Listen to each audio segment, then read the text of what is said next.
Welcome alumni to the second evening of the TU Delft for Life Experience Week 2021 here at the Green Village on the TU Delft campus. My name is Lexter Woodley and I will be your host this evening. And tonight will be about sustainability on campus and beyond. We will share the transition to a sustainable campus, tackling energy, buildings, travel, food, procurement, waste management, IT, green and water. Here, TU Delft's vision and action plan to become the world's climate university and its campus a living lab for sustainable, smart cities. Now, let's step inside. 3, 2, 1. Here we go!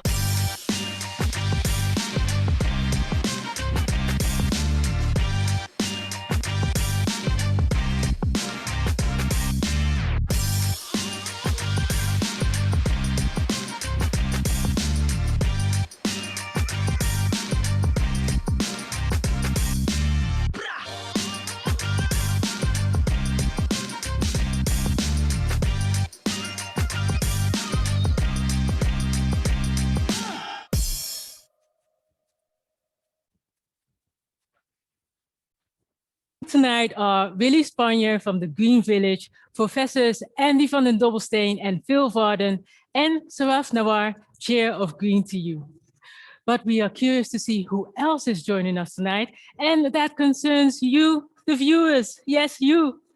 We would like to get to know you a bit better, so we have a few questions in the poll. And the first question is, what faculty did you graduate from? Yes. Which one is it? Is it industrial design engineering, or is it aerospace engineering? Or, well, I see lots of reactions. That is good. That's good to know, good to see. Keep on sending in which faculty you are from. And we have another poll question for you. And that is, what year did you graduate? Let us know that as well. In which year was that? Was that recently, 2020, 2021, or was it, well, 2010, 2019, in between there? I see, yeah, the most in 2000, well, in the period of 2010, 2019. Great, good to see and good to know. And yeah, we are here in the Co-Creation Center on campus in Delft, but where in the world are you? On the map that you see, you can put a stamp on the place where you are at, click View Options, then Annotate at the top, and then select Stamp. And if you can't find it, no worries at all. Just leave your location in the chat. Let me see where you are at. The Netherlands. Yeah, I expected some of you, or maybe lots of you to be viewing from the Netherlands. And I see the US as well. Hey, that is good. That is nice. Do I see, I'm wondering if someone is viewing from South America or Australia, or well, yesterday there was someone from South Africa. Maybe someone else or the same person from South Africa will be viewing. And I see, oh, okay, now let me see if I know the countries. Well, is that Turkey? Is that Turkey you see there? Yeah, okay, phew. And I think I see Belgium as well.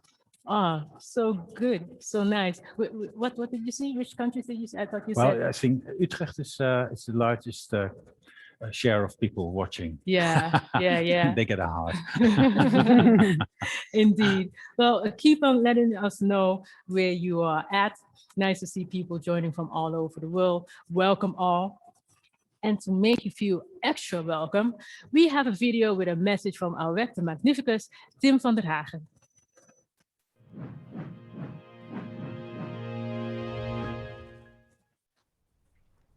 Samen.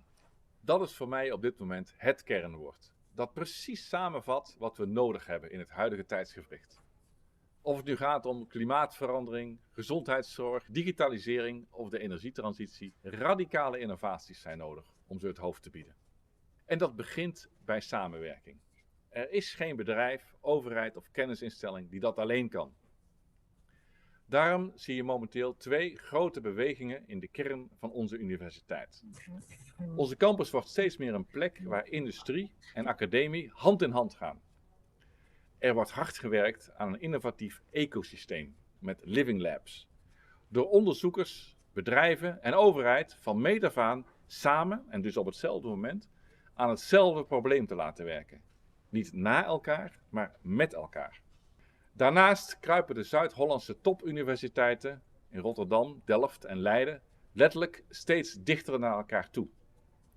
Wetenschappers en studenten van het Erasmus Medisch Centrum en de TU Delft werken bijvoorbeeld samen aan de radicale innovaties die nodig zijn voor een toekomstbestendige gezondheidszorg. Samen dus. Dat is ook wat we in deze Xperience Week beogen. U mee te nemen en deelgenoot te maken van recente ontwikkelingen en ambities van onze topwetenschappelijke domeinen. Heel veel plezier!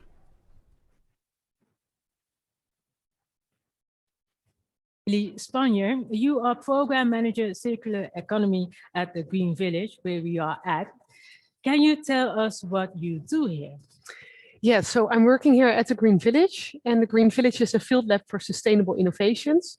So it's a kind of a little village where people are living and working, where we have streets and buildings, but also a place where you can test your new technique, your new technology, your new innovation to see, okay, how can it work if you put it in practice? So it's a bit of a place where you can research things between theory and between practice, between real life. Yeah. And the building we are in is the Co-Creation Center. What is special about this building? Yeah, so we called it the Co-Creation Center because we think that we need to collaborate if you want to get innovations and sustainability in practice and really accelerate those things. So that's what we're trying to do here. So here, this is the place where we can come together. But also this is a place, of course, where new technologies are researched, where innovations are. So this is, besides a normal building, also a research place. And Phil, there is an interesting technique in the foundation of this building on which you know more about. Indeed. So one of my research projects has a home here in the Co-Creation Center. So in the foundations of the building, the foundation piles, we also have heat exchangers. And what that means is that we can provide the heating and the cooling for a building such as this in a sustainable way. And one of the key features over sort of other methods that are similar is it's much cheaper as well. So it really means it's more accessible to the general population. This is a wonderful example, but there are many more projects here at the Green Village, right? Yeah, so the goal is to have a more sustainable future. And that means that, of course, we need new innovations that can do something about heat, sustainable heating, but also a lot of projects and companies are working together around climate adaptation. So how can we adapt our cities and make them more climate resilient for water and heat stress in cities, but also how can we change buildings and renovate them to get higher energy use standards, so get them from a label F towards a label A, and that's not always that easy. So this is really the place where you can test it, where you can make mistakes, but also improve it. So if you the mistakes you can make here, and then you can do it perfectly in real life, so in your own house or in your own urban environment. That's great. That's good. Well, we're going to hear more about climate action, and then from you, ready to tell us more about climate action is Andy van den Dobbelsteen, Professor Climate Design and Sustainability. And yeah, you can take a stand here. Yeah, indeed. So we have a keynote from Andy van den Dobbelsteen made for this event. A lot of developments in the field of sustainability here at TU Delft, and especially regarding a sustainable campus. Yes, thank you, Lexter. Yes, my name is Andy. I was asked by the executive board of TU Delft to guide the whole process of the sustainable transition of TU Delft. Everything that happens on the campus or happens from the campus has to become sustainable if we want to show society where to go. And of course, we can put in a lot of technology, but it's also about being it yourself. So I hope you like the new logo, by the way. I'm not sure if the executive board will adopt it, but at least for our report that we finished yesterday, this is going to be the new image. It started all in 2019 when climate scientists at the TU Delft campus came up with a position paper that was supported by the executive board, stating that we should take climate action based on all knowledge of climate change at the moment. And we do a lot here at the campus, and that has been basically funneled into a program called the Climate Action Program. It started in April this year, and it focuses on research, education, but also the whole community here at the TU Delft campus. And part of it is also the operations that I am mostly focusing on. I said yesterday we produced a report that went to the executive board with a lot of proposals how to make everything on and from the campus sustainable. And I will only show a few highlights from that report because it's 212 pages, so I can't show everything. But to start with, it focuses on education, research, valorization, and also funding, therefore. Social engagement, very important, the whole community that's here at the campus. That's not just students and staff, it's also external parties. And mostly the report focuses on the different forms of operations, and you see them mentioned here. I will go through a few of them. Important to know is that this whole enterprise was done in a wide organization of all service departments and faculties. So we had a core team that's with representatives of the departments and faculties, students as well. We work closely together with the Green TU, so Saraf is here on behalf of Green TU. And together we had so-called theme teams that focus on specific aspects of sustainability. And the whole idea behind this, of course, that we need to practice what we preach. There's a lot of sustainability research and education already on the campus. Could be better sometimes, but at least there's a lot happening, but we also should show it on the campus itself. So we have to become carbon neutral by 2030. This is one of the goals. The other goal is to become circular with every flow that goes through the campus. The third one is that we become climate adaptive, meaning resilient to all the changes that are happening already and that we have to face in the nearby future. Fourth, and very important, is also that we contribute to the quality of life on the campus, and not just for us human beings, but also for nature. We should add to biodiversity, for instance. And last and not least, I think we should demonstrate our excellence and our sustainability and innovations on the campus much more than we do now. We are here at the Green Village, and that's basically our field lab at the moment, but I think we can show much more in every part of the university. Now, going into a little bit more into the carbon emissions of TU Delft, this was basically shown already in 2019, over the year 2018, but these are the figures for 2019. We can show the carbon emissions by TU Delft in the form of the forest, for instance, that we need to plant to compensate for all the emissions. And this forest, as we can see in this image over here, with the municipality of Delft at the background, and this is TU Delft here. This forest is about 1.5 times the area of Delft itself. So it's a huge area of forest that we need to compensate for our emissions, and this is only TU Delft. So imagine what it would be with the whole city having to compensate for it. And you can see that, for instance, energy use in buildings and food are big factors therein. So we need to deal with that as well. And there's another thing, if we had to pay for all these emissions, we would now on the market pay approximately 52 euros per ton of CO2, which would mean about 2 to 3 million a year, which is like a penalty. We should start to incorporate that price. And we decided basically, together with the whole team, that we should go for 150 euros per ton of CO2. That is based on several sources and also compensating for a few things that went wrong in the past. So if we start to calculate everything with this amount of money for a ton of CO2, then we can make different decisions. Now, what we're headed towards in our future is a more sustainable energy system, for instance.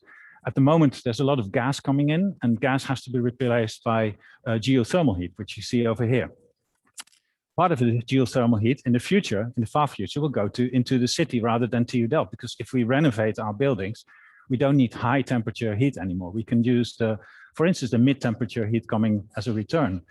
or we can use low temperature heat, which is coming from the environment. And all of these sources can be stored also interseasonally. And at the moment we purchase wind power from one of the energy companies. In the future, we will produce half of everything we use in electricity also on the campus. And a small part can also be coming from the e-refinery, for instance, producing e-fuels that can be used again to generate electricity when we have it at least, which is in wintertime.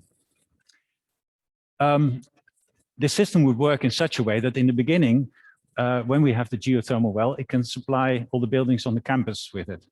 But soon after, when we start renovating, some of the buildings will be sufficient to be served with mid-temperature heat. And then the high temperature heat can predominantly go to the city. And in the final stage, there will be also a lot of buildings that will require only low temperature heat because they're well insulated, they're maybe self-sufficient.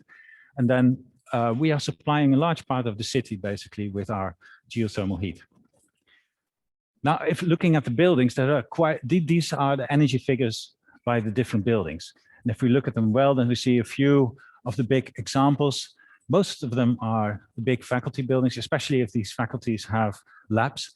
But we need to do something about it. And to save on these figures will make a big impact. We also know that actually we can actually demolish those buildings also and build sustainable new ones. But if we take into account also the materials needed for those new buildings, then actually a so-called midlife renovation. So it's like a very severe renovation where the building becomes net zero energy, costs much less carbon emissions for the materials than building a whole new one. So renovating is actually always better, almost always better than new construction. Now, it's interesting also to see how we can create a sort of competition between the different faculties on other buildings. These are real figures at the moment of weekly carbon emissions of the current faculty buildings. And I should congratulate Pulse, but Pulse is an energy neutral educational building, but I should congratulate the aerospace engineering building because they have the lowest carbon emissions at the moment. And of course, this might change, but we keep track of that. So it will be like a chart, a pop chart that will be shown over time. And we get competitors from other parties on the campus because, for instance, Firma van Buiten, which is a catering company, sustainable catering company, is going to build a fully circular new building on the campus, and they might be better than any other building that we have. Interestingly, that building is right next to a canal, and that means that it could use so-called aquathermal energy. So they could draw heat and also cold from the water and use that to heat the building through a heat pump system. There's different technologies available, and I think we should demonstrate them as well here on the campus. And then food. There's been a little bit of turmoil because of the decision of the Dean of the Faculty of Architecture to make their restaurant completely vegetarian and vegan, I should say.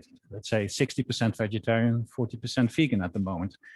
Why was that? That was simply because of the enormous emissions coming from food consumption on the campus.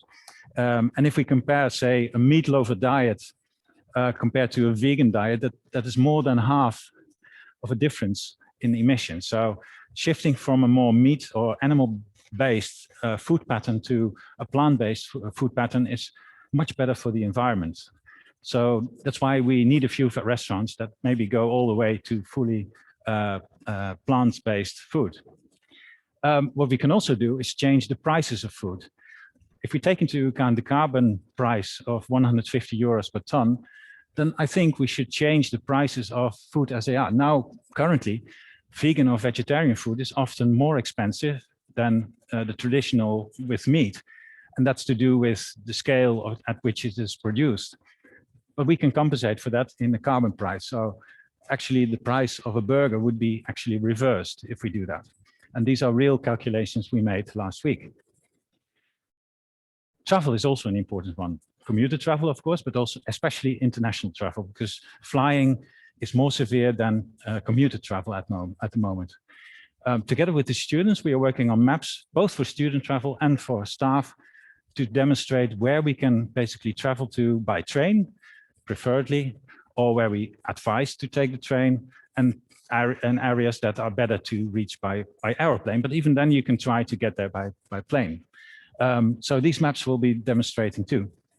And finally, and not least, is also that the campus should be so much greener and so much bluer, I would say, for a few reasons. Climate adaptation, because it can store more rainwater, it can cool the area in summertime, it will sequester carbon, of course, when we have more green, it will filter fine particles from the air, and of course it's much nicer, and it creates biodiversity.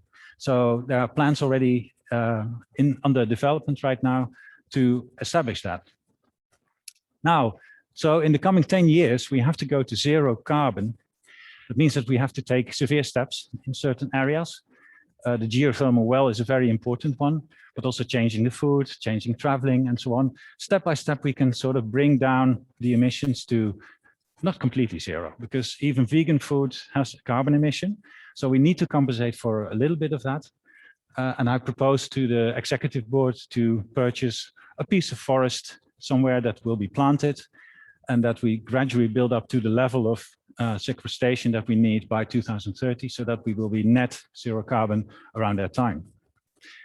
And furthermore, there's a lot happening, which you will hear from in the near future. If you have any ideas or so, please send us an email to sustainability@tudelft.nl, and we will welcome any good idea that will help us to get there. Thank you. Thank you, Andy van den Dobbelsteen. And at the table is Phil Farden, Associate Professor in the section of Geoengineering. Phil, before you talked about the technique that is used in the foundation of this building, and this technique is a form of geothermal engineering. You lead the department team in geothermal science and engineering. You want to be able to use the natural heat that is in the ground to generate sustainable energy. What is your dream for the year 2040? Yeah, I think by 2040, it would be really nice if the majority of households in the Netherlands had access to some sort of sustainable heat. And I think a big proportion of that could be generated from the ground, from different sorts of geothermal heat. So from quite shallow, such as this building, to quite deep, such as some of the technologies that Andy just showed. Yeah. Summoning heat from below sounds like necessary research to help us in energy transition.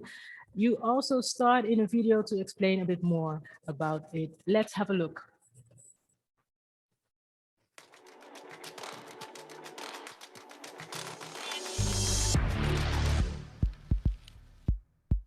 The agriculture sector, and especially in greenhouses, has quite a large energy demand. And that energy demand is mostly in heat, it's not really in lighting. And that heat then is traditionally generated from fossil fuels, from burning gas. So geothermal energy is really using the heat that's in the ground. And so as soon as you go below the surface of the ground, you start to get a temperature difference. And this gets more and more extreme, so you get hotter and hotter as you go further underground. And what we want to do is be able to use this temperature difference and use this heat to generate sustainable energy, because it allows us to solve a problem that really society has and tackle fundamental scientific questions at the same time. So here in the rock physics lab, what we try to do is measure the properties of rocks, and specifically the properties of rocks for geothermal energy. So with this machine, it's a true triaxial machine. It allows us to look at bigger samples such as this and control the stress in 3 different directions.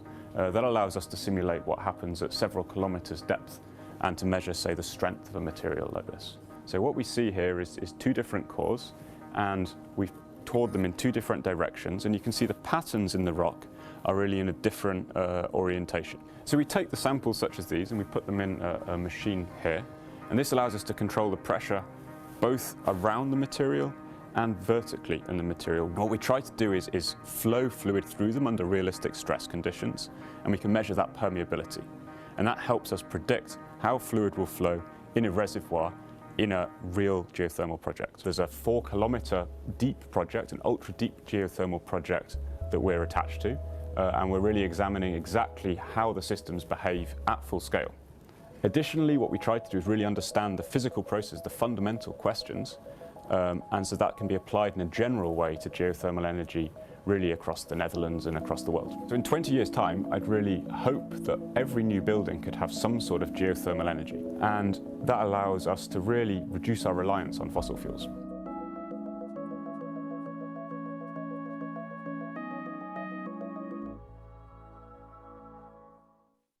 So in what way could geothermal engineering be an opportunity to make TU Delft campus sustainable? Yeah, so on the campus, we're developing our own geothermal project. And the idea of this project is that heat will be extracted from just over 2 kilometers depth. And that heat will be what we call high temperature heat, so around 70 degrees here. And that will allow us to heat buildings in a sustainable way, and buildings that also don't have that high an insulation level. So that's really a sort of where the heat comes from, but we're a university. What we'd like to do is to really monitor and understand how the system works. So we have a huge amount of monitoring equipment that will go in. We have fiber optics. We'll take lots of rock samples from 2 kilometers depth and all the way up to the surface. And we also do several other sort of monitoring techniques to really understand in detail what's happening in a project like this. Now, you wouldn't expect that to happen in most projects. And so that's really the opportunity of the university to have a sort of a living lab, a pilot, where the technology is demonstrated, but also measured in a lot of detail. Really, Spanje, when you hear all this, what do you think? Yeah, this is exactly the idea of a living lab. Yeah, so it's a way that you can use really the project. So you have users, you have buildings, you have office users, of course, and you have this equipment that you can really prove that it's working. So validation is one of the key points, I guess, that you really need to show others that it's working, so they can also using this technique to make their buildings more sustainable. Yeah. Andy, I see you nodding. Yeah. True. Yeah, this is exactly what we want to do, to not just, of course, strive for sustainability and show how it can be done technically, but also test it. And we may make mistakes. It's experimenting, and means that things can go wrong. But if we don't do it here, then things would go wrong in society, or they wouldn't be tested anyway. And I think we should be daring enough to try out certain things and show them, and make the whole community part of this living lab. Yeah. Also with the other things that I propose, like food and traveling, we can measure how people behave, how they perceive it, if they have different preferences and so on. And that makes it really exciting to be part of such a university. Excited, they are excited as well. Yeah. That's good, that's good. And I saw you nodding during the video. Did you see things or hear things during the video that you were like, yeah, great, or is it? Well, I am myself a student of applied earth sciences. I also study rocks, so I was interested when I was seeing the video, and I have also kind of always had interest towards energy transition. So yeah, I was like, yeah, that's the future. Rockers. You rock. Saraf Nawar, you are a student at TU Delft and chair of Green TU. And Green TU is the umbrella organization of all the other sustainable initiatives in the TU Delft. To get a better idea of what Green TU does, let's look at a little clip you made for students.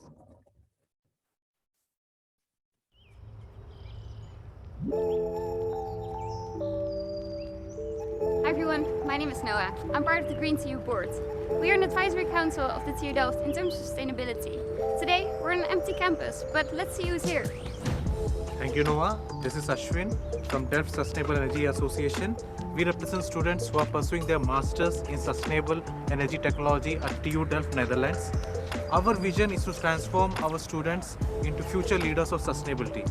Interested? Come and join us. Hi, I'm Josephine, and I'm from Students for Sustainability. We're an organization that supports students by funding their innovative and sustainable projects in developing areas all across Europe. We also want to inspire students by organizing a set of events here in the Netherlands. Are you interested? Visit our website and follow us on social media. Hi, we are the Center for Sustainability Student Board, bringing together students from TU Delft, Leiden University, and Erasmus University of Rotterdam. Through organizing various events, we aim to build a community between students, other student associations, master thesis labs, and researchers and professionals from the field of sustainability. Hi, my name is Antonius, and that over there is Maas. We are from the TU Delft Energy Club. The TU Delft Energy Club is a student-led organization that commits to act as a key facilitator in the energy transition. Through organizing events, lectures, excursions and masterclasses, we aim to connect thousands of students and professionals in the field regarding renewable energy topics and clean tech innovations. If you want to find out more, visit energyclub.nl. Green TU is proud to be a central sustainability hub for all these associations. Come and join the movement! Woo!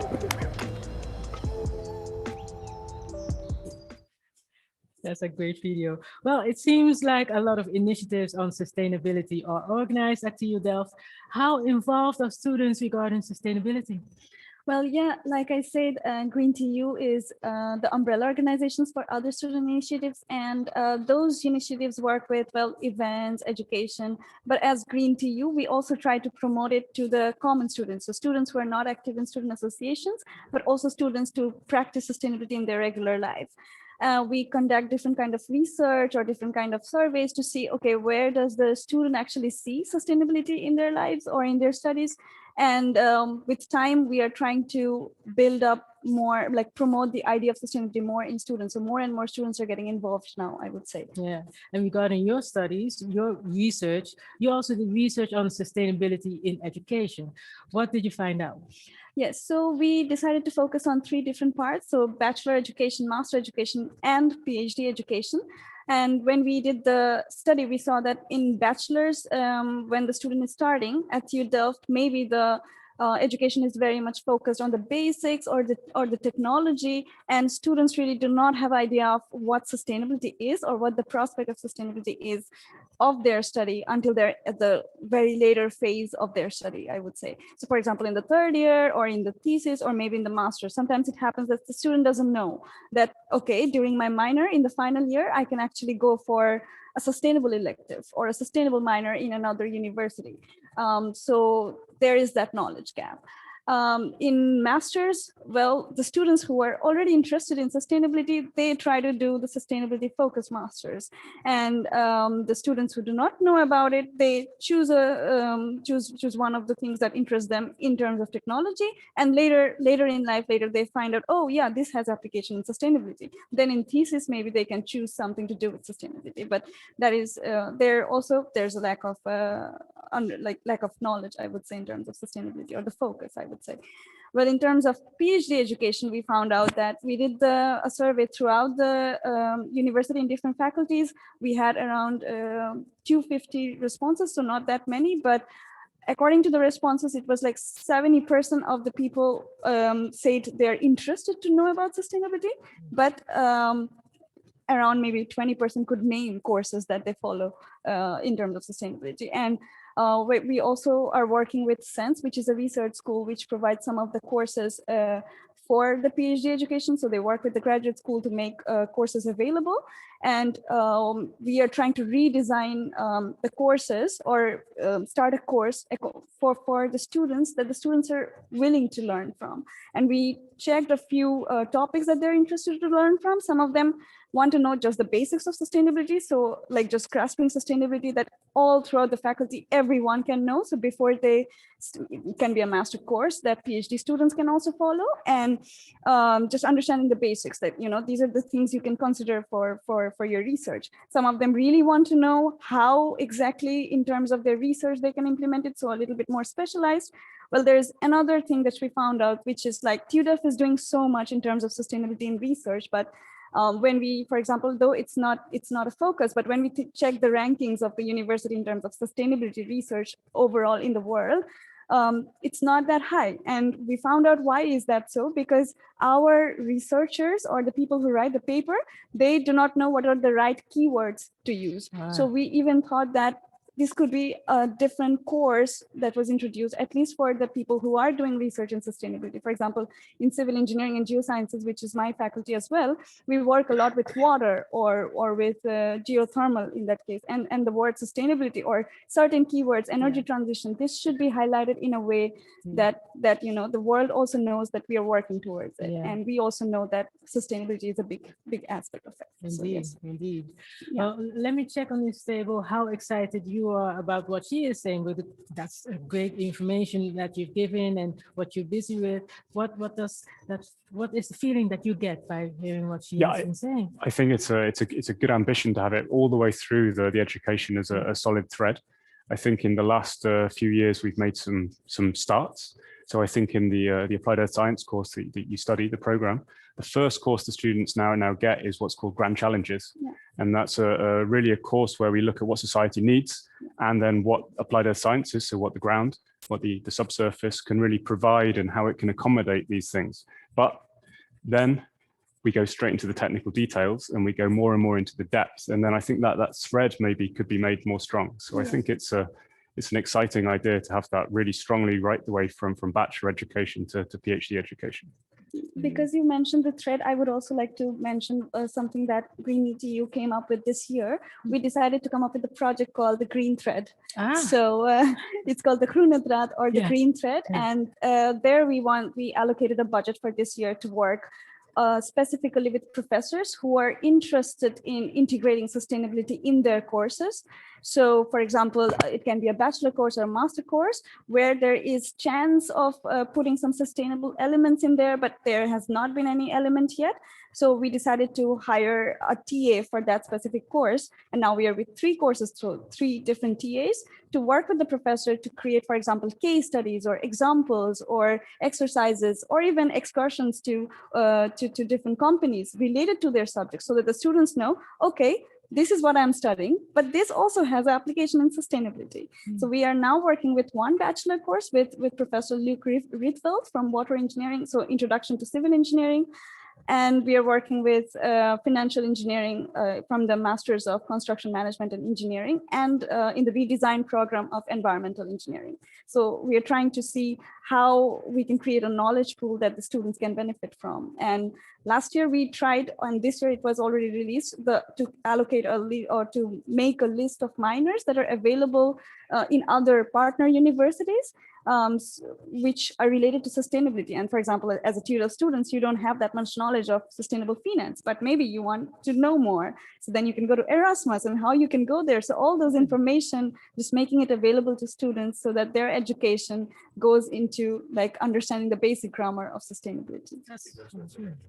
We collaborate better with our partners, not just the universities here in this region, so Erasmus and Leiden, but also with Wageningen, for instance. And so we don't have to reinvent the wheel everywhere. There's a lot of courses already available. And I think interdisciplinary interdisciplinary collaboration between the different universities, especially on sustainability topics and climate action, I think will be very beneficial to the universities, but also to society. Yeah, more collaboration. Yep. Meer samenwerking in Dutch, as they would say. That's a good table discussion. You also have the chance to ask questions to Saraf, to Andy or Phil. Feel free to post any questions you may have in the chat, and we will try to have them all answered.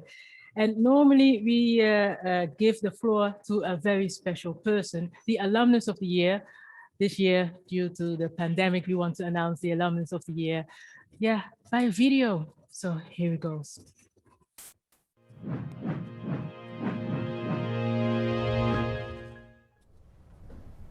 De alumnus van het jaar is een prestigieuze titel die jaarlijks wordt uitgereikt door de TU Delft en door het Universiteitsfonds. Dit doen wij omdat wij enorm trots zijn op onze alumni, een community van Delftse ingenieurs. Zij maken het verschil in de maatschappij en zij hebben de impact in de wereld. De alumnus van het jaar 2021 komt uit een familie met veel technisch talent. In september 1983 begon ze haar studie hier aan de TU Delft, civiele techniek. En die ronde ze met succes af. Na haar studie in april 1989 begint ze als expert watermanagement bij Witteveen en Bos. En daar maakt ze een indrukwekkende carrière door. Haar bijdrage aan het werkveld van de civiele techniek is enorm. Vanuit haar visie op de leefomgeving en infrastructuur heeft ze grote invloed op de ontwikkeling van ons land en draagt ze middels belangrijke functies, zoals lid van de Raad voor de Leefomgeving en Infrastructuur en lid van de NWO-board voor het domein Technische en Toegepaste Wetenschappen, hieraan bij. Haar manier van leiding geven, altijd met oog voor de menselijke maat, is een voorbeeld voor velen. In 2018 werd zij in Londen uitgeroepen tot Europees CEO of the Year. Een bevestiging wat wij natuurlijk als TU Delft al lang wisten. Wij zijn enorm trots dat zij alumni is van de TU Delft. Als kroon op haar indrukwekkende carrière en haar bijdrage aan BV Nederland in het algemeen. Ze is enorm inspirerend voor ons allemaal, zowel binnen als buiten onze community. Dames en heren, de alumnus van het jaar 2021 is Karin Sluis. Hartelijk gefeliciteerd, Karin. Dankjewel, Tim. Wat ongelooflijk leuk. En wat een mooie, ja, wat is het? Medaille, oorkonde. Heel leuk. Ik ben echt apetrots. Ja, jeetje, alumnus van het jaar worden, dat is natuurlijk wel... ja, het is mentaal bijna het hoogst haalbare voor een Delftse ingenieur, toch? Ja. Dat je uitverkozen wordt om een jaar te vertegenwoordigen van Delftse ingenieurs. Ja, dat is ontzettend bijzonder.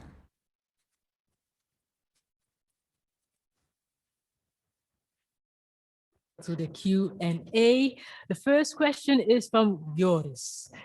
Let's see Joris on the screen. Hi there. Hi. Hi. What is your question? Yeah, so my question is, how easy is it to retrofit the old buildings on campus? Because we saw that was quite a big chunk of the CO2 footprint of the campus, let's say, had to do with the energy consumption of the buildings. So how easy is that to make them A or B? And if it's not easy, do you leave it for future generations or for those buildings to be torn down or something like that and focus on other things like food or flight? Doris, and how easy is it? How difficult? It depends on the case. And but being a Delft engineer, I always believe it's possible. And when we normally approach these buildings for a renovation, we think about three main steps that we have to take.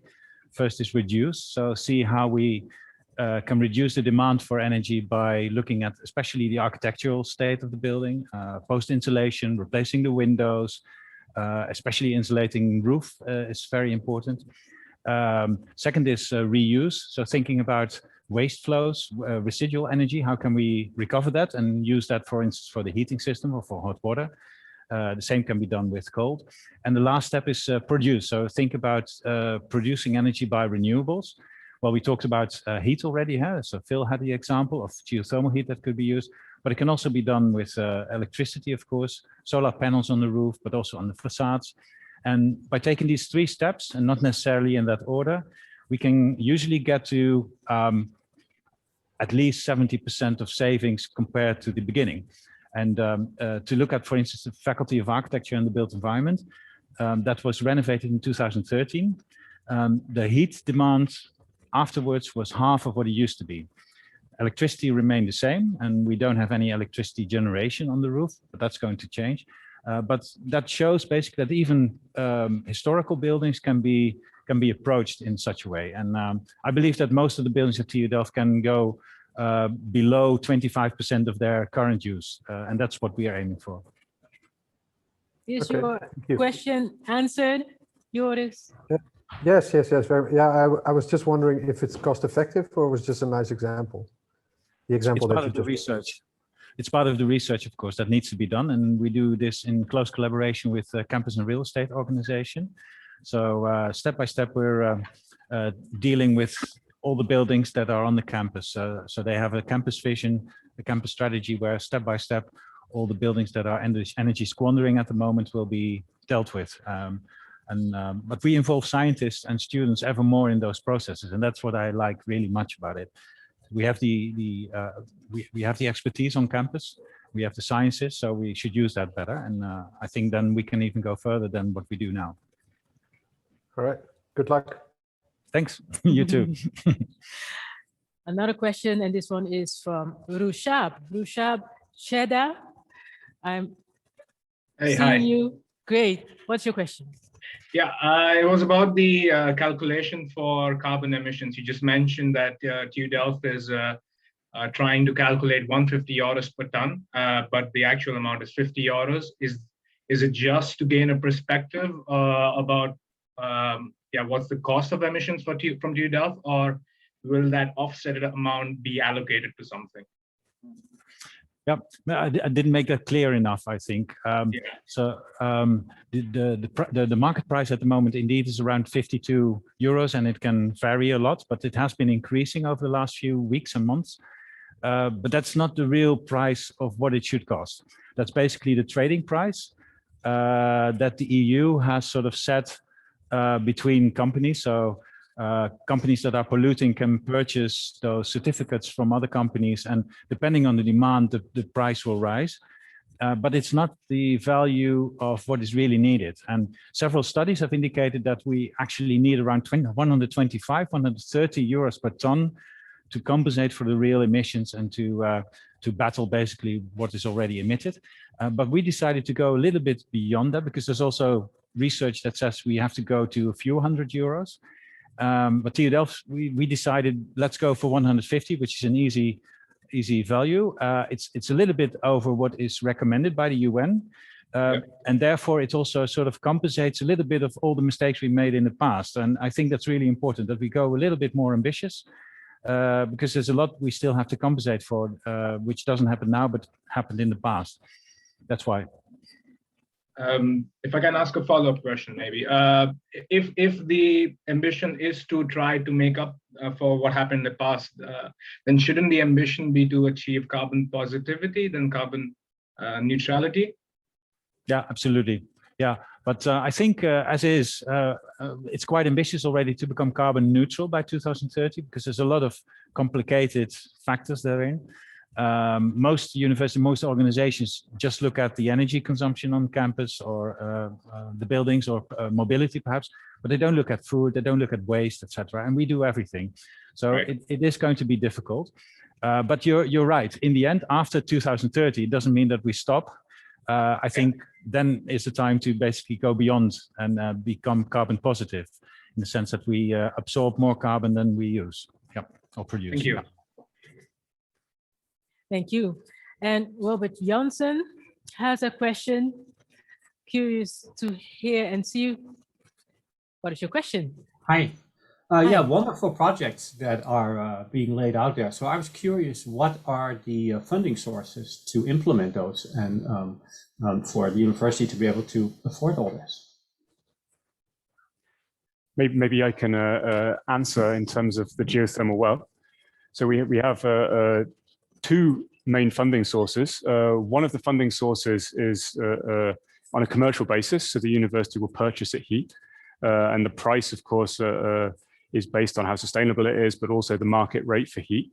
Because it's also a living lab project, and we have quite a lot of science associated with it, NWO, so the National Science Funding Organization, have given us a fairly large grant to install quite a lot of infrastructure, so measurement infrastructure, to actually do the science. So we've been quite careful to separate out the funding that's for the science, that's knowledge for the future, which comes from government source in the end, and also the funding that's then basically supplying the buildings with the heat, which is on a more commercial basis. Does that mean that in the long term, the heat that is sent back to the city, that the city would pay for that? Absolutely, that's the intention, and that's part of the sort of business plan for the commercial side of the project. All right, thank you. Thank you. And well, feel free, of course, to ask other questions, because you're probably going to get quite some questions, but also, yeah, really, Spanje, you've said some interesting things about the Green Village. I can imagine now that we are sitting here. I mean, is this the first time that you are here in this building, for instance, Andy? Not for me. I've been here already. I've had some workshops already. Yeah. I was happy to have that. Your first time? Who's first? Yeah, this is your first time. Yeah. Yeah. So, what did you think when you came in here? Yeah, I thought this was a perfect place. Like, I think I'm meeting Andy for the first time, though I have met him, I've been working with him for a year now. So this looks like the perfect place to grow and to explore. And I think, yeah, it's a perfect place that we will keep in mind for maybe future green tea workshops as well, and other things. So we are open for everyone, right? So students, scientists, but also companies, like small companies. We have a lot of alumni from the TU Delft who started their own company, who are using this place to do a lot of research and testing, but also a lot of bigger companies, governments that come here to get inspired about what is the future bringing.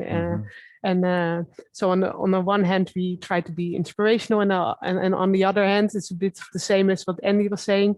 Yeah, let's do something. Let's see what you can do yourself, and how you can make your place, your work environment, or your home a bit more sustainable. Yeah.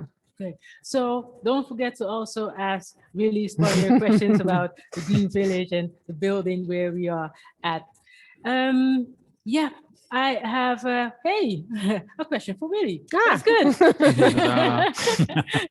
Can you give an example of a company or maybe a startup here at the Green Village?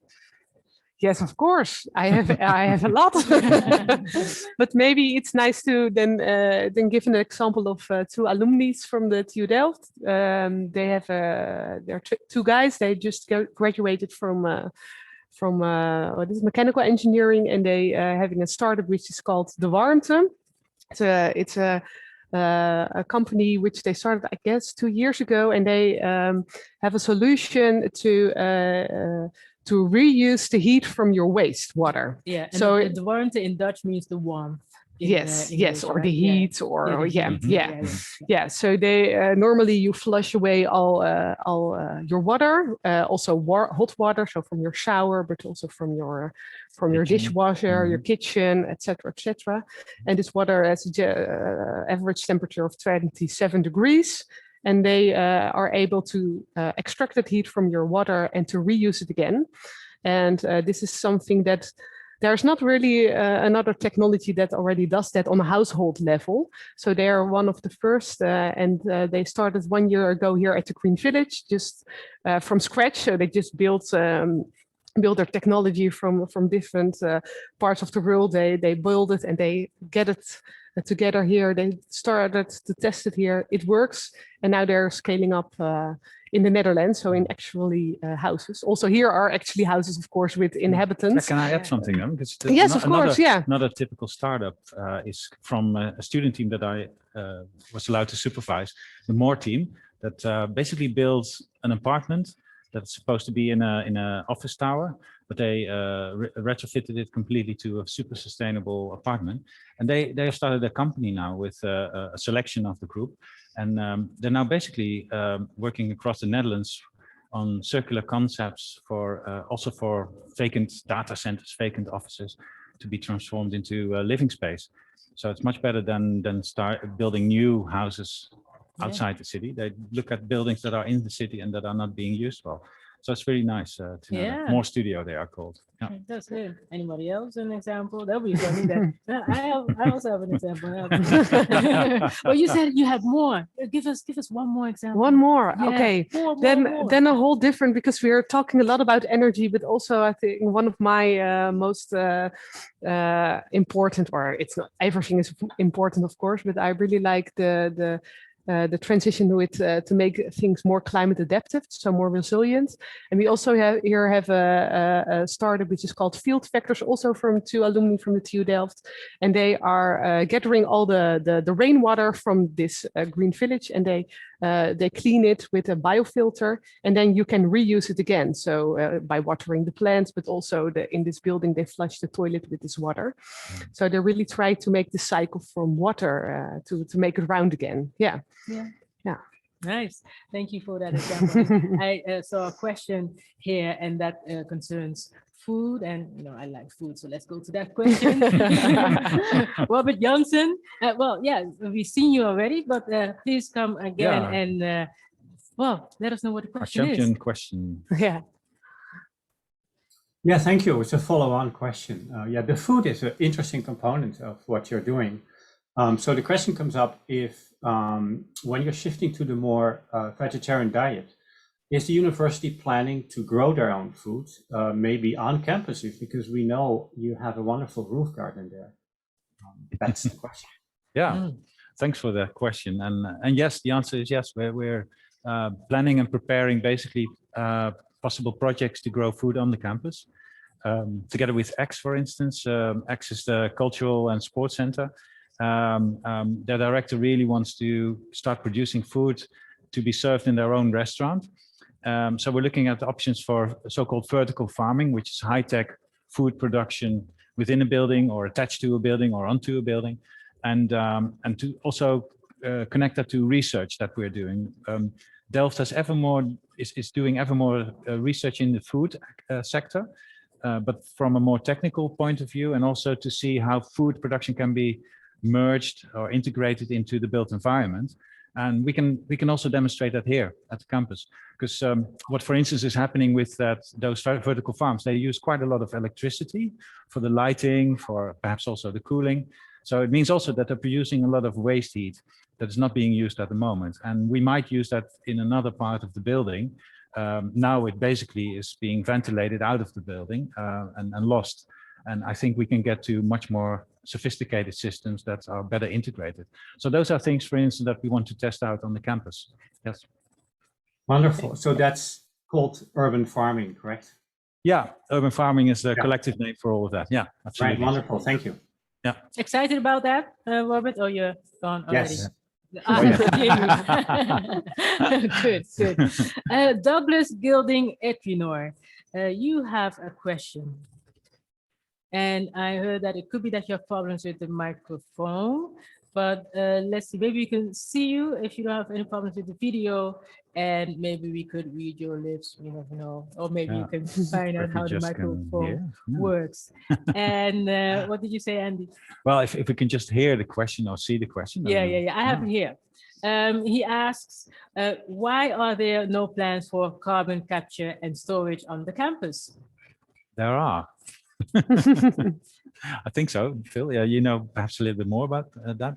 Yeah, there's some possibilities. It depends where the carbon is, of course, generated. So the biggest single carbon emission at the moment is from the fossil fuels, so the gas that we typically use to heat our buildings. We're trying to eliminate the gas to start with. So of course, if you don't emit it, you don't really have to capture it and store it. So that's maybe the first answer. So we intend to do this in several ways. The first is with the geothermal well, which will reduce just over 60% of the carbon emission.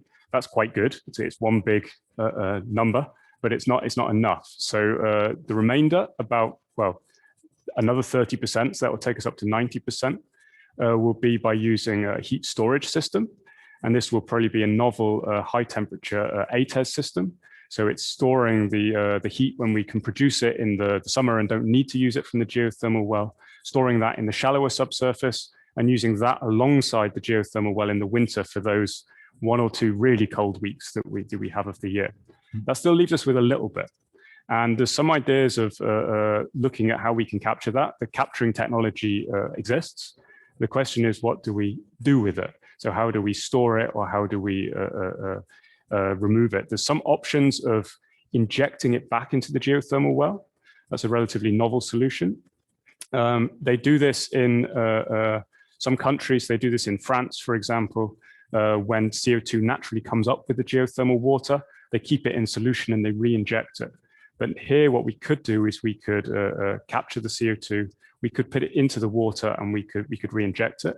That changes the geochemistry, which leads us right the way back to where we started about the research. So what we would have to do is study this in the lab. This is why we take rock cores. We would then have to understand what would happen. And at that point, we could then test it and run some pilots, for example. So I think there is some plans. I think the plans are linked with the whole research and the other projects. Rushab Shedab is here with us again with another question. Yeah, no, well, they are just so excited. No, I see a big number there in the chat. Hi. Yeah, my question is about the AV building, the tall building on campus. When I was a student, there were many rumors that this building is supposed to be demolished. It absolutely doesn't function well, and it's not efficient enough. But from your presentation, I realized, from Andy's presentation, that TU Delft doesn't plan to demolish anything. They want to retrofit the whole campus. how do you do that with the AV building? Yeah, it's a good example because AV was indeed planned to be demolished and then replaced by another building. But luckily that's not going to happen. So it's going to stay there and we're going to renovate it together with campus and real estate, of course. And there's a lot of sustainable consulting companies involved. The idea is basically to make it like a new exemplar for sustainable renovation of buildings from that typical era from, say, around 1960. Typical functional architecture that has this double skin facade. And the outer skin is going to be replaced and it's going to be partly photovoltaics probably that's going to be used. Even vertical photovoltaics is very useful, especially with the sun from the west. The building's now oriented east-west, so it's favorable. And we're going to also try to test out a few new things like a PV chimney on the south facade, which is a more narrower facade. But a PV chimney could produce electricity, hot water, and ventilation in the building. And we have innovations of that here on the campus. So we're trying to get that installed there as well. So even that building could become part of the Living Lab idea, that we test new things out. And of course, you can't do everything in an innovative way, but a few things can be tested and then maybe rolled out elsewhere. But you will see what the exact plans of the AV Tower are going to be. I follow up on the same topic.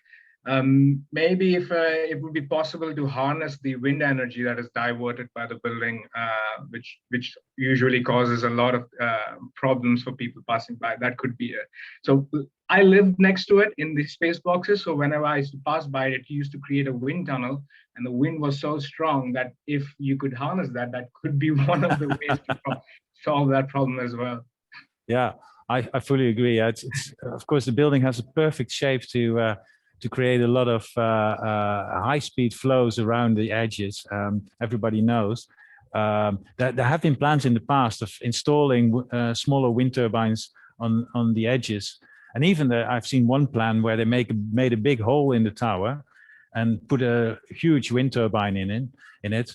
And that worked like a funnel basically for accelerating the wind. But of course, that was more like a dreamy solution, probably from an architect. I don't know, but yeah, it's something we could investigate. I think it's relatively expensive, but we have so much wind there that we might use it, and that will also help to reduce wind speeds there and make it perhaps even safer then. But this is to be tested out later, I think. Great.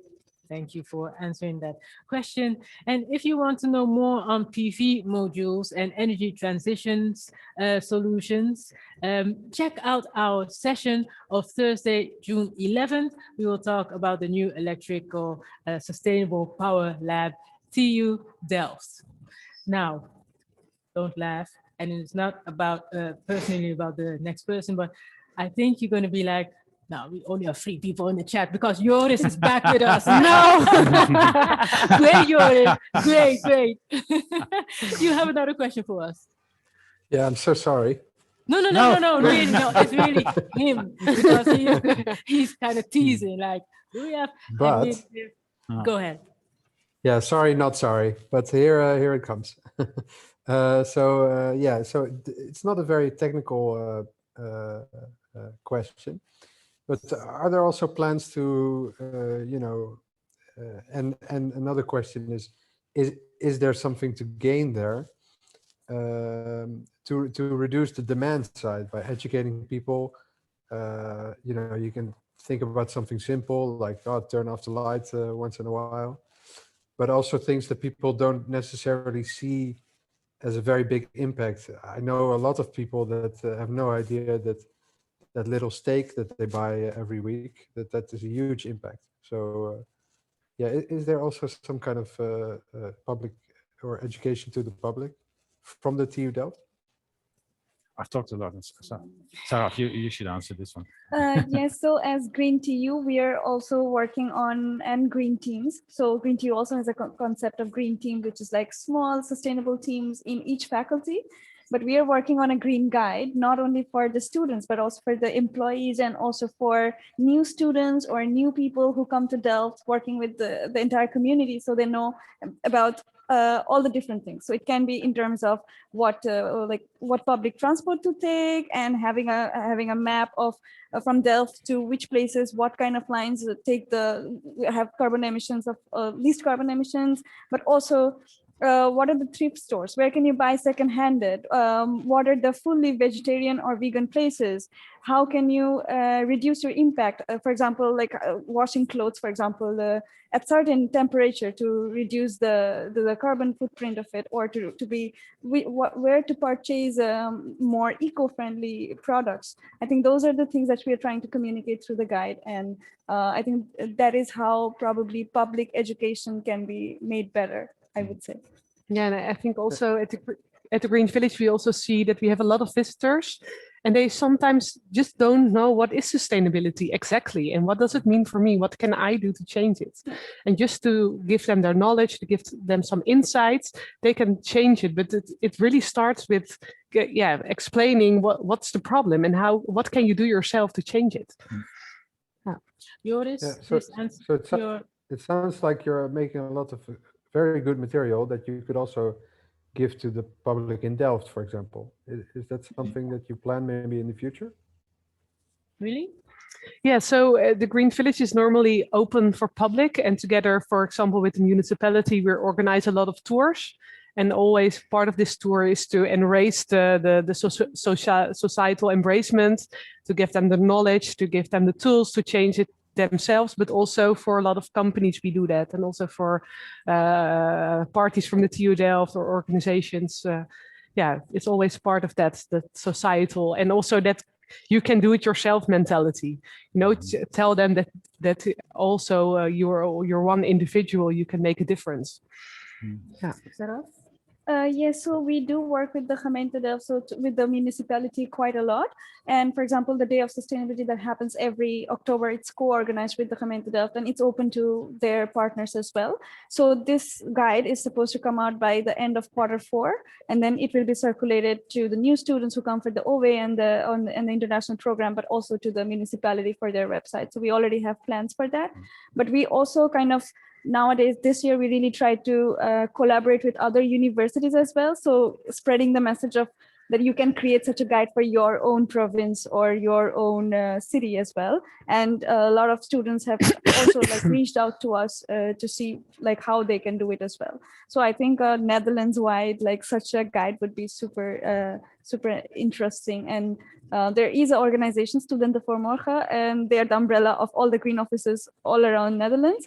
And I'm also working as a Green Office coordinator there. So I also help the different universities kind of collaborate and come to making those kind of things public. So I think that would be a great thing to do in the next year. Mm-hmm. Yeah. We used to, just shortly before Corona, we used to have a lot of meetings also in the city where professors basically presented to an interested audience of citizens of Delft. By the way, we are also a part of the Delft community here, so we're not just TU Delft and this is the city of Delft. I live there as well, so I also feel like a citizen. But TU Delft has always collaborated a lot with the city, also to inform the citizens that are not affiliated with TU Delft and give them the latest insights on development. So I think we should continue that as soon as it can again, so after September or anytime. Yeah.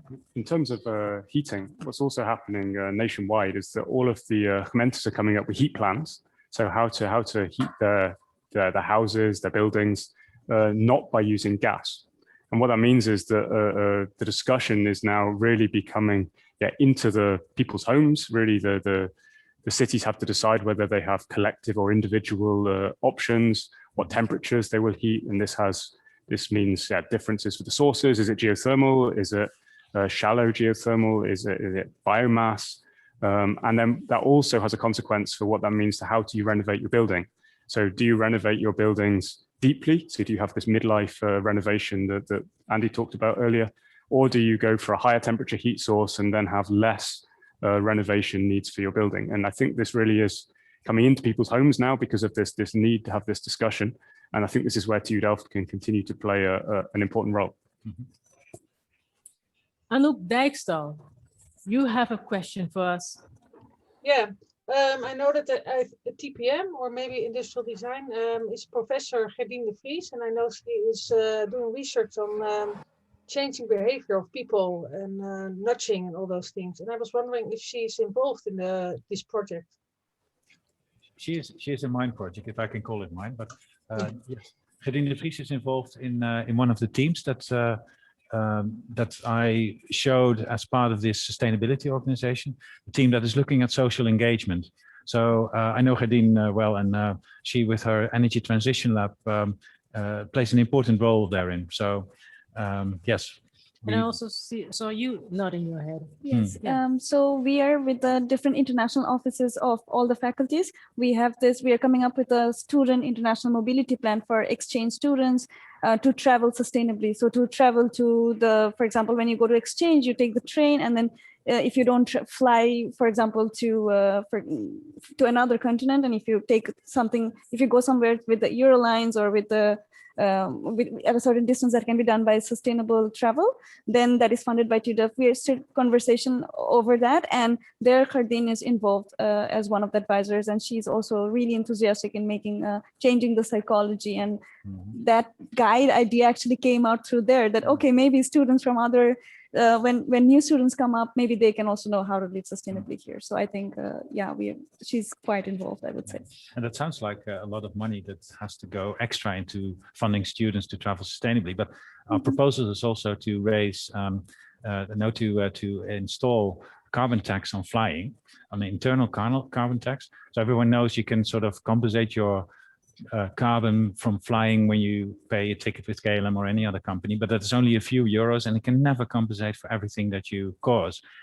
So we propose actually to install this 150 euros per ton of CO2 and put that into a sustainability fund that can then support sustainable initiatives such as students traveling sustainably or other projects on campus. What do you think regarding these answers? Yeah, yes, it does. Something which came into my mind, maybe it's also good, the University Foundation funds students when they have their student trip, and maybe we can involve them as well with looking at the sustainability of those trips. Yeah, that's a good suggestion. Yeah, we could collaborate more with them. Yeah. Thank you, Anouk. And next is Hemkaram. Hello, Hemkaram. Yes, hello. What is your question? Well, you know, every new technology seems in the beginning very promising. And after so many years, then you see a lot of disadvantages. So my question is, what are the disadvantages of geothermal energy in terms of groundwater pollution, earthquakes like Groningen, depletion of the sources, maybe after hundreds of years? And is it really renewable? That is yeah, that's my question. An important question, I think. Yeah, as you mentioned, with every technology, there's advantages and disadvantages. Geothermal is no different. So let me try and address some of the ones that you mentioned in order. And a lot of what we're trying to do here is a pilot project is to measure these potential disadvantages and try to measure them at such a rate that you would never be able to afford to do in a commercial project, so that future projects can ensure that they don't have these disadvantages or can mitigate them as best as possible. In terms of the groundwater pollution that you mentioned, and so, for example, there's two different sources that this could come from.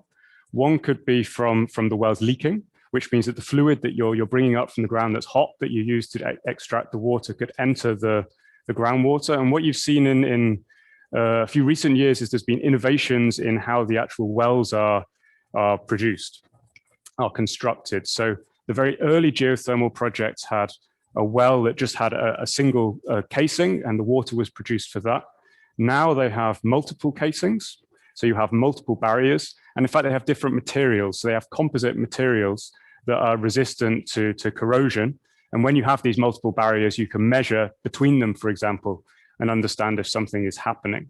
One of the advantages of it being hot, the water, as well as the heat that you can take from it, is that you can also use certain imaging techniques. So some of the imaging techniques that some of my colleagues are creating, one of them is EM geophysics, and that allows you to measure the difference in density in the water. So that means you should be able to measure if you have any of this leakage at a really early stage. So there's some innovations in how you can detect things as well as actually preventing it in the first place. You mentioned Groningen. And of course, we all know that with the gas extraction that happened there was some ground movements that aren't great for society and aren't great for the people that are living there. Now, geothermal is a different technology. One of the key differences is that you bring up water, but you re-inject that same water. And so that means you're volume neutral. So that's quite a different change in the stress conditions that you have in the reservoir. There's many different things we're looking at, and one of the key things here is we're going to monitor this really carefully. So we're already installing, before the well is installed, monitoring wells, and these are drilled several hundred meters deep, and you put very sensitive measuring devices in them. And that means that we can tell what's happening before the project is installed. It means we can also look at what's happening while it's being installed, and then also during the project. Some of my colleagues are also looking at how you create systems that when you measure things, what should you do? Because of course you then have an opportunity to change things. So in all of these cases, all of the disadvantages, what we're trying to do is really measure if they are there, what conditions they would happen under. So that's really the idea of a pilot plant, and show that, yeah, in practice, this is how you can do it safely. Thank you. Thank you. Thank you very much. And now we have a question from Kartik. I really hope I'm saying your name correctly. About a new buzzword. Yeah, hi, this is Kartik.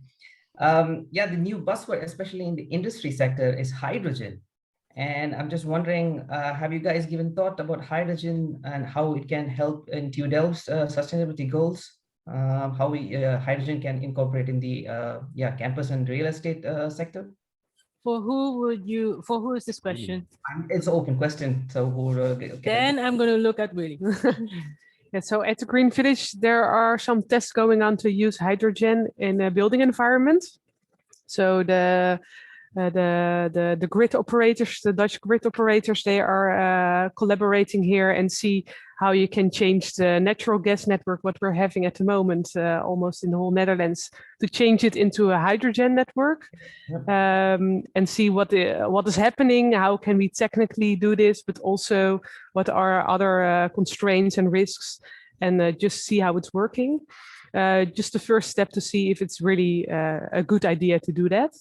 And the next step would be that not only we have this grid operation, but also that there are maybe ways to produce hydrogen, but also to use it. So, for example, to use it in houses to generate heat. And yeah, this is all going on just in very slow steps, and just to make sure that everything is safe and everything is there are no risks because also people are living and working here. And it's really a living lab project where we want to see, okay, what's happening if we do this in small scale, and what are the ideas to scaling it up. So, for example, to change the whole neighborhood or whole area to shift it, for example, from natural gas to hydrogen. One of the big challenges if we scale up is the same with many other heat sources, especially heat sources, energy sources. So yeah. In renewables is intermittency, both of supply and demand. One of my colleagues, Hadi Hajabaiji, in the same department as me, is leading a team of people really looking at how this can be stored in the subsurface as well. So how can we use reservoirs that in the past have been used, say, for gas, and how can we use these to store hydrogen so we can have a sort of energy secure system, and then we can tackle intermittency. Yeah. So there's quite some ongoing research in our department on this topic. Now, hydrogen can be a very important source of energy storage in summertime when we have maybe in the near future, not now yet, but in the near future, we have more access in renewable power that we can't use at that moment. And then it's smart perhaps to make water into hydrogen and keep that for later, or to use it, for instance, in an e-refinery setting that you basically create synthetic gases like methane and use that for wintertime. But the precondition for me would be that we can produce that hydrogen in a sustainable way. At the moment, it doesn't happen yet because we don't have an overproduction of renewable electricity. So it's smarter basically to use the renewable electricity directly now. But it's for the industries and for the longer future, it's really important to know how we can utilize hydrogen as a very clean sort of stored energy. Yeah. And then there's this business case, right? So at the moment, there's not really a way to make a good business case. And this is, I think, the time this coming years we need to spend to do more research and to make that we have really a good solution to make a secure system for everyone. And then it will be something at 2030. 2030 to add it to the 2030 to add it to the list. Yeah, absolutely. Is there anything that you would want to add to this? All I would say is it's not my expertise, but for example, I also studied aerospace. So in aerospace, there are students who are working on even hydrogen-powered aircraft or hydrogen-powered vehicles. So I think that is also in the back of students' mind, and TU Delft is trying to educate students also on this aspect for the future.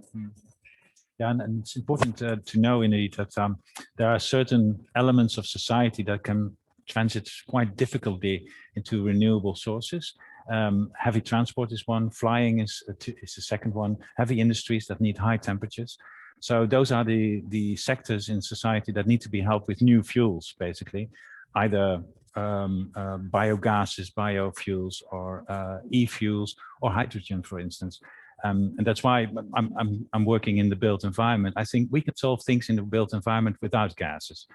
So I would say, please use it for those sectors that really need hydrogen in the near future.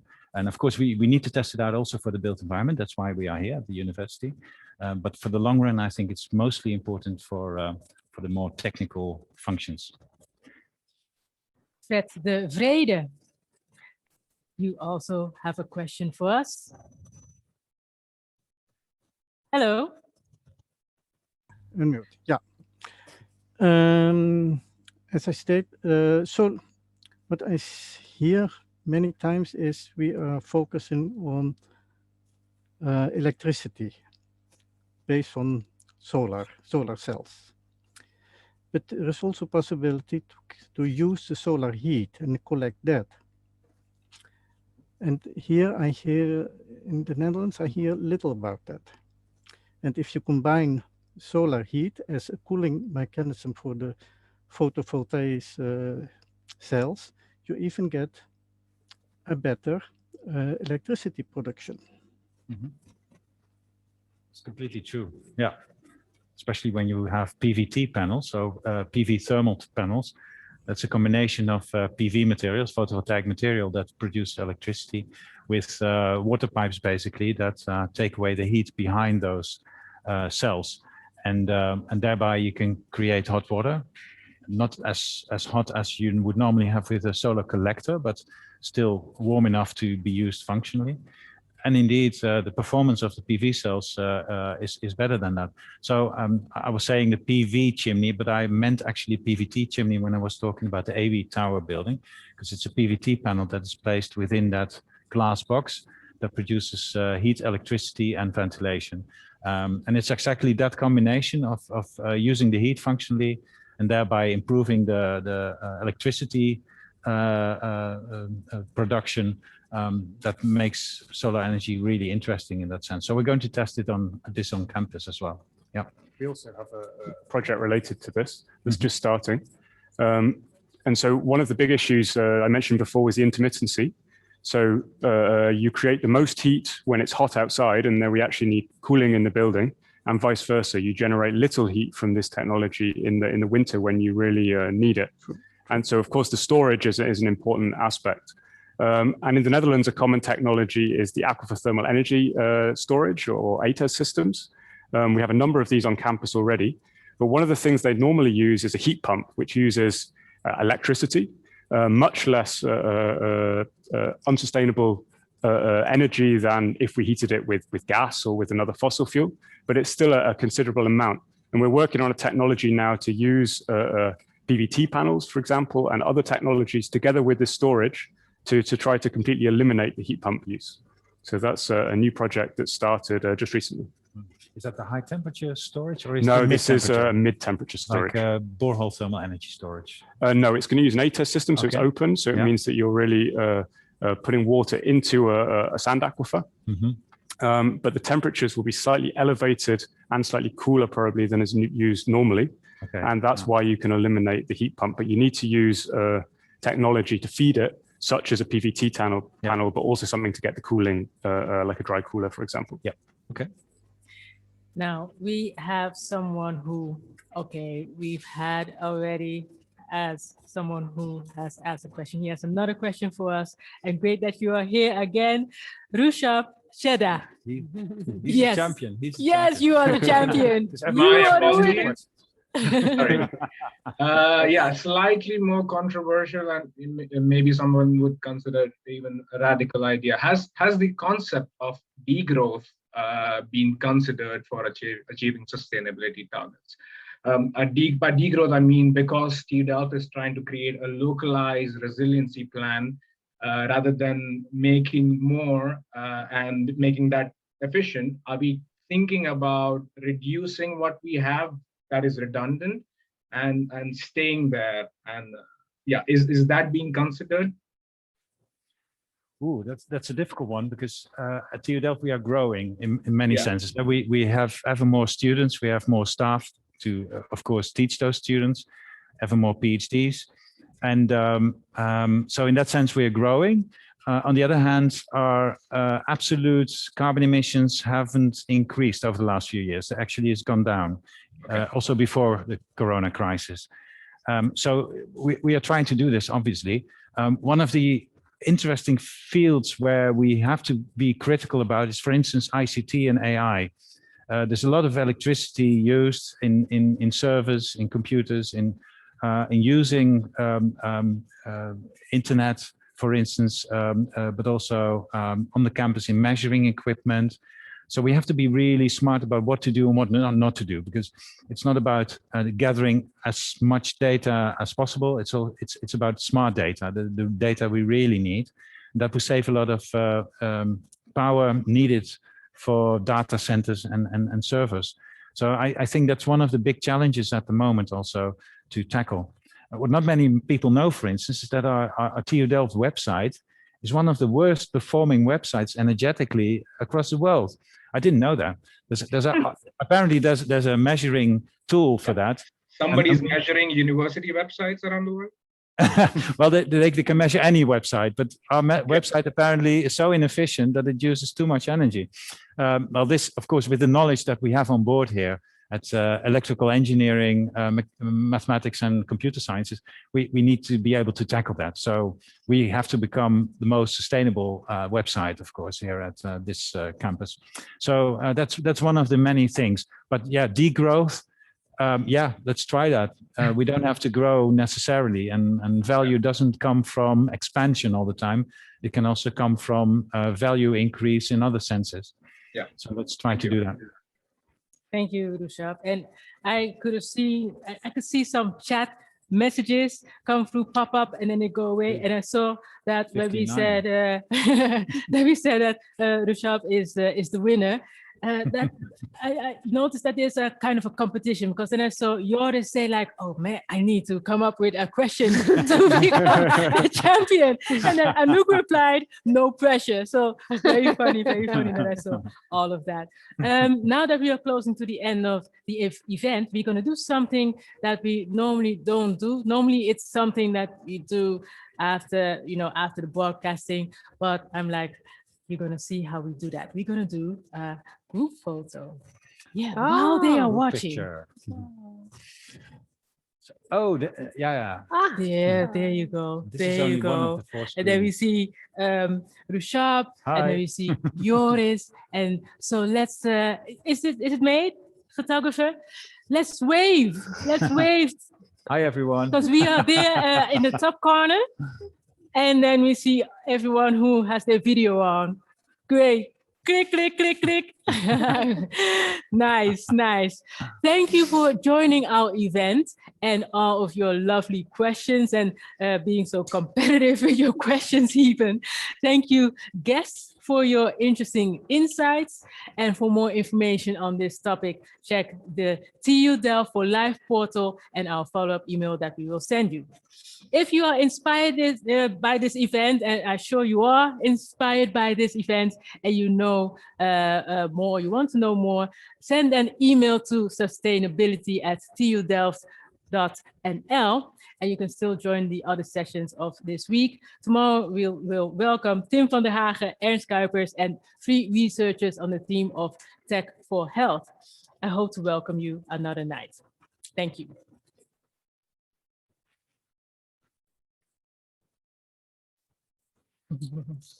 Great, great, great. Now we can wait.